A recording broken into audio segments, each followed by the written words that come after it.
guys, thanks for tuning in again. I'm going to do another lit chat. If you don't know what lit chat is, I basically talk about books that I'm reading and I do little mini book reviews of books that I've enjoyed or which ones I haven't enjoyed. So if you like reading, then definitely stay tuned and I'll share a couple great books with you. And the first one is City of Thieves by David Benioff or Benioff. I'm not quite sure how to pronounce his name. Okay, so this book takes place in Russia during the siege of Leningrad, which was at the end of the World War II when Germany was trying to invade Russia and they were trying to take the city of Leningrad, which I think is now called St. Petersburg. And the story starts out with one boy. He's a 17-year-old Jewish Russian boy. His name is Lev, and he gets caught for looting because at that time like people had very little food rations. So he is assigned on this mission with another deserter, like a Russian deserter from the army. He was his name is Kolya, and he's like I think 20 years old, 20 or 21 years old in the book. Basically the two of them get strung together as their punishment.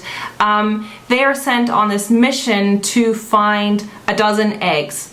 And the reason they did that is because the corporal, like the guy who's in charge of the army in Leningrad, he's very wealthy and stuff, and his daughter's getting married, so they want to bake her a wedding cake, but they can't find any eggs just because of the food rationing and there aren't any eggs in the city. So that's basically just the premise, but the story really doesn't have much to do with that, in the sense that the story has more to do about these two main characters, Lev, like this kind of very shy Jewish boy, very insecure. He's a virgin, so he's like very inexperienced.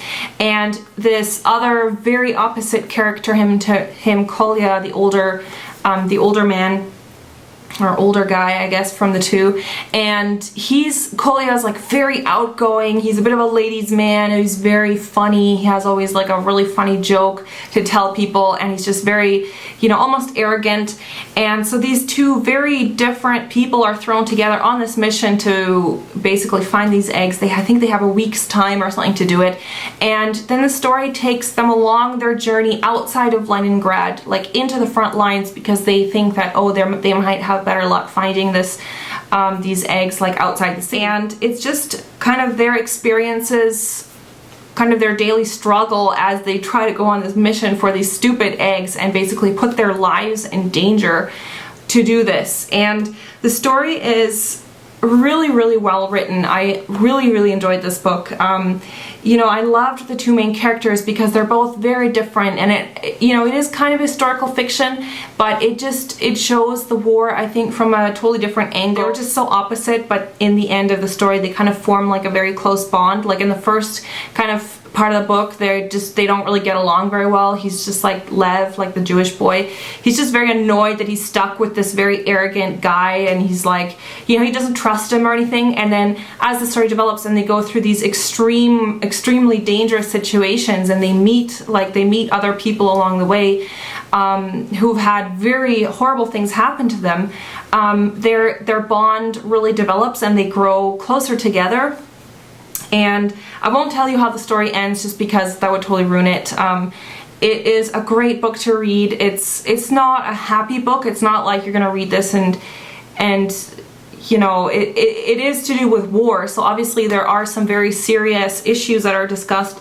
But the thing I liked about it is that it was a book where at moments I actually burst out laughing, and that doesn't really happen to me a whole lot because some of the dialogue between the two characters, Lev and Kolya, is just hilarious, and it's just so fitting of the situation that they're in. I just burst out laughing, and then the next minute I was like shocked at something really horrible that happened to them. I would really recommend this. Even if you're not into like literature from that era, I think you'd still enjoy it. It's just a really great story between a friendship and their like trials to try and accomplish this mission. Even it's adult fiction. It's not young adult, but I think definitely like if you're a teen, you can still read this book and totally enjoy it. When I was a teen, I didn't even read young adult fiction. The next book that I wanted to review is Clockwork Angel by Cassandra Clare, and it's quite thick, but I finished this within a couple days just because it is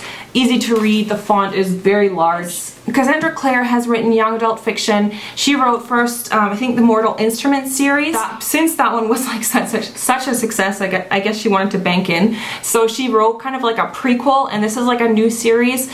It's called The Infernal Devices, and this is the first one. So this is young adult fiction. But you know, a lot of people think that young adult fiction, like, oh, it's too young for them or whatever. I actually didn't start reading young adult fiction until I was an adult. When I was young, like at that age, I was reading adult books. And I've just kind of gotten into some young adult fiction because I love the fantastical stories that, you know, they come up with. They're just, you know, they're often very fantasy oriented and stuff like that. And they're light reading. It's not, you know, I know there's obviously fantasy books geared towards adults as well, but I find like the teen ones are sometimes a bit more fun to read. But that doesn't mean that you should totally disregard young adult fiction. I'm just saying that, you know, not every adult writer is going to be the next Cormac McCarthy, and the same as not every young adult author is going to be really trite and silly, you know. It's basically the story of this girl, Tessa Gray, and she goes to London. Oh, this takes place during the Victorian age, and she goes to London basically to find her brother because her brother went to London, he's gone missing. So she goes there under the premise to find him, and then she gets basically captured by these two evil sisters, and these evil sisters basically teach her that she has this supernatural skill, and she wasn't aware of it. She was just living as like a normal human being. And they tell her that, you know, she was actually born with the supernatural skill, but it's never been developed. So they teach her how to do this skill, and basically her skill is that she can change into other people. She learns how to do this, but she's still totally captured by these two like evil sisters, and she thinks that they're also like warlocks or something, like they have something to do with the supernatural world. And as the story progresses, she kind of finds out that there's this whole other supernatural world that most humans aren't even aware of, and they're called, I think it's called the Down World, where there's like vampires, there's warlocks, there's all these people with like supernatural abilities. And basically she escapes from this house with the help of this man, or this boy, I guess. I think he's like 17 in the book, and his name is Will. She joins like the institution, and it's basically the institution is the place where the shadow hunters live, and the shadow hunters are basically like the policemen of this whole underworld. So basically she learns all about these shadow hunters, and you know, she lives in the institute with other shadow hunters. One of them is Will, and there's a few other characters. One of them is Jem, he's like another young boy. A lot of the children that are actually living in the institute are orphans, like herself. Tessa is an orphan. And then it's kind of like this whole mystery about what these shadow hunters are doing, and like this mystery surrounding where her brother went, and like all these kinds of, you know, subplots of this like underworld. They kind of just come together. This is the first one. She hasn't written the second one, so that's something that you should be aware of. The second one is coming out in December of this year, apparently. So I didn't even know that. I don't really like reading series if I know not all the books have been released, because I actually enjoyed this and I wanted to go read the second book, and I went to order it and I was like, oh crap, it's not coming out until December. But so what I actually did is I went and ordered the Mortal Instruments series, because 3 books of that have been released, and I think the 4th one is either just has been released or it's coming out like very, very soon.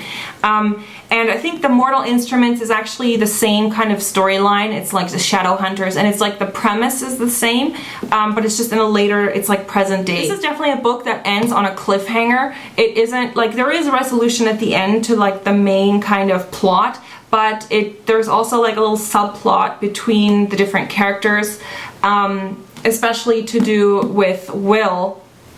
He's like the boy, he's also like a love interest sort of Tessa. So at the end of the story there is a cliffhanger, because you don't know what's going to happen with a few of the other sort of subplots in the book. I hope I'm not giving away too much, but so that's definitely something that you should be aware of, because if you enjoyed this book, you're going to be wanting to know what happens, and you're not going to be able to find that out until December when the next book is released. And you know, this is young adult fiction, but it definitely is engaging. I mean, the language, or like the prose that is used is, you know, it's very simple. You know, it's definitely a fun read, and it's not like I always kind of compare it to Twilight, just because Twilight to me was such a typical young adult fiction. It was so silly, and you know, the writing style was so ridiculous. Personally, that was my opinion. It was just so young and just so not intelligent. So this one is definitely better, I think.